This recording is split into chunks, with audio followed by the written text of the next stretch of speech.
अस्सलामुअलैकुम वरहमतुल्लाहि वबरकातुहू। नात के इस कोर्स की ये पहली वीडियो है और इसी तरीके की बहुत सारी वीडियोस जो है वो इस नात कोर्स में अवेलेबल है। सबसे पहले तो मैं आपको ये कहना चाहता हूँ कि अगर आप नात के कोर्स को वाकई में दिल से सीखना चाहते हैं, अगर आपके अंदर भी वो जज्बा है कि नहीं मैं नात पढ़ना सीखूँगा, नात के हवाले से जो भी जानकारी होती है वो मैं सीखूँगा, तो मैं आपको सबसे पहले एडवांस में ही शुक्रिया अदा करना चाहता हूँ कि आप बहुत अच्छी जगह आए हैं।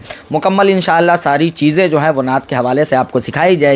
सबसे पहली वीडियो है तो मैं खुलकर आपसे सबसे पहले डिस्कस करना चाहता हूं और इस वीडियो का टॉपिक है, इसमें आप सीखने वाले हैं कि नात किसे कहते हैं। बहुत सारे लोग नात पढ़ते हैं लेकिन उनको वाकई में पता नहीं होता है कि नात का मतलब क्या होता है, नात में किन अल्फाजों का इस्तेमाल किया जाता है, किन की शान में तारीफ़ व तौसीफ़ की जाती है, किन की शान और उरूज की बातें की जाती है। तो जाकर नात आप पढ़ रहे हैं तो इसके हवाले से आपको जानकारी भी होनी चाहिए कि नात किसे कहते हैं। अब बात करूंगा कि मैं फिर से ये कोर्स बनाने का मेरा मेन मकसद क्या था। आपको पता ही है दोस्तों, मैंने बहुत पहले नात का कोर्स लॉन्च किया था, बनाया था, लेकिन वो अच्छे तरीके से रन नहीं हो पाया, वो अच्छे तरीके से चल नहीं पाया। मेरी बहुत सारी गलतियां थी उसमें कि मैं वक्त नहीं दे पा रहा था, जिसकी वजह से मैंने सोचा कि नहीं, अब मुकम्मल जो है वो पूरा का पूरा बंडल तैयार किया जाए और साइड में अपलोड किया जाए। फुल कोर्स जो है वो पहले तैयार करके उसके बाद मैं आप लोगों तक आज मैं पहुंचा हूं दोस्तों। तो चलिए टाइम वेस्ट ना करके सीधा मुद्दे पर ही आते हैं। मैं नदीम रजा फैजी हजारीबाग। नात का मतलब क्या होता है दोस्तों?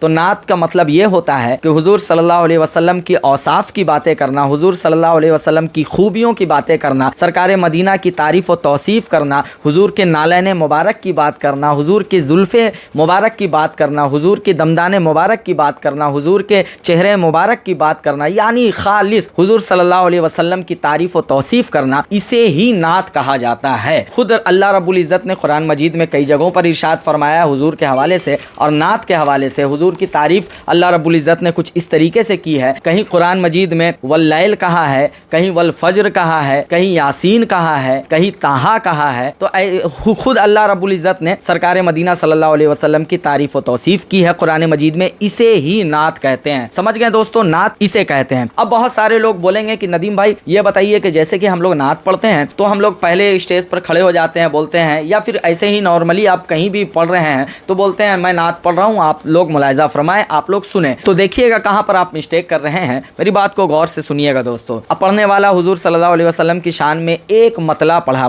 यानी शुरू का जो शेर होता है उसे आप मतला कहते हैं, उसे हम मतला कहते हैं। तो मतला यानी शुरू का ऊपर का शेर जो पढ़ा जाता है उसमें आप खालिस नात पढ़ रहे हैं, नबी की तारीफ और तौसीफ बयान कर रहे हैं। उसके बाद नीचे का जो शेर है वो सरकार आला हजरत की शान में आप पढ़ रहे हैं। उसके बाद जो नीचे का शेर है वो हुजूर गौसे आजम की शान में आप पढ़ दे रहे हैं। उसके बाद नीचे का जो शेर है वो सरकार मौला हुसैन की शान में आप पढ़ दे रहे हैं, हुजूर हसन हुसैन की शान में आप पढ़ दे रहे हैं। तो इसे नात नहीं कहते हैं दोस्तों। ये क्या हो गया कि मनक़बत का नीचे आपने शेर पढ़ दिया, ऊपर एक नात का शेर पढ़ दिया, तो ये नात नहीं हुआ। समझिएगा मेरी बात को, नात किसे कहते हैं इस तरीके का अगर आप कहीं पढ़ेंगे तो बड़े बड़े स्टेजों पर आपकी गिरफ्त भी हो सकती है। बहुत सारे बड़े बड़े उलमा जो हैं वो आपको टोक सकते हैं, रोक सकते हैं कि आपने कहा कि मैं नात पढ़ रहा हूँ, उसके बाद एक शेर आपने नात का पढ़ा, बाकी नीचे का जो भी शेर आपने पढ़ा वो तो मनक़बत आपने पढ़ा। तो समझ गए आप दोस्तों, किसी बुजुर्ग की शान में पढ़ने को मनक़बत कहते हैं और नात का मतलब होता है कि सिर्फ और सिर्फ हुजूर सरकार मदीना सल्लल्लाहु अलैहि वसल्लम की तारीफ और तौसीफ करना, इसे हम नात कहते हैं। तो उम्मीद है कि आप समझ चुके होंगे कि नात किसे कहते हैं। खुद अल्लाह रब्बुल इज़्ज़त ने कुरान मजीद में फरमाया, कहीं वल्लैल, कहीं ताहा, कहीं वल फज्र कहा। तो दोस्तों आप समझ गए होंगे कि नात किसे कहते हैं। अब दूसरी वीडियो में भी बहुत सारी चीजें जो है वो आपको सीखने को मिलेगी। दूसरी वीडियो वो स्केल के ऊपर होगी कि आप किस तरीके से समझेंगे कि मेरा स्केल क्या है। आपको पता है, आप इस वीडियो को देख रहे हैं, आपको क्या पता है कि आपका स्केल क्या है? स्केल का मतलब होता है दोस्तों कि आप किस रेंज में आप अपनी आवाज़ को निकाल रहे हैं, किस रेंज में आप पढ़ रहे हैं। तो इसके ऊपर दूसरी वीडियो में डिस्कस की जाएगी, वो दूसरी वीडियो भी आपको देखना है। पहले आपको सीखना है कि नात किसे कहते हैं। अगर आप इस वीडियो को देखकर सीख गए होंगे कि नात किसे कहते हैं तो बहुत बहुत शुक्रिया आपका। आप पहली सीढ़ी जो है वो तय कर चुके हैं, अब दूसरी सीढ़ी पे आपको चलना है। ऐसा नहीं करना है कि एक ही दिन में आप पूरी की पूरी वीडियो देख लें और उसके बाद फिर दूसरे दिन सब आप भूल जाएंगे, ऐसा बिल्कुल भी नहीं करना है। आपको ठहर ठहर के हर चीज़ सीखनी है और कोशिश ये करें कि कहीं लिख लें, आप मेरी बातों को कहीं लिख लें, आप कॉपी और कलम लें, जो मैं बातें कर रहा हूँ इन सब चीज़ों को आप लिखते जाएं और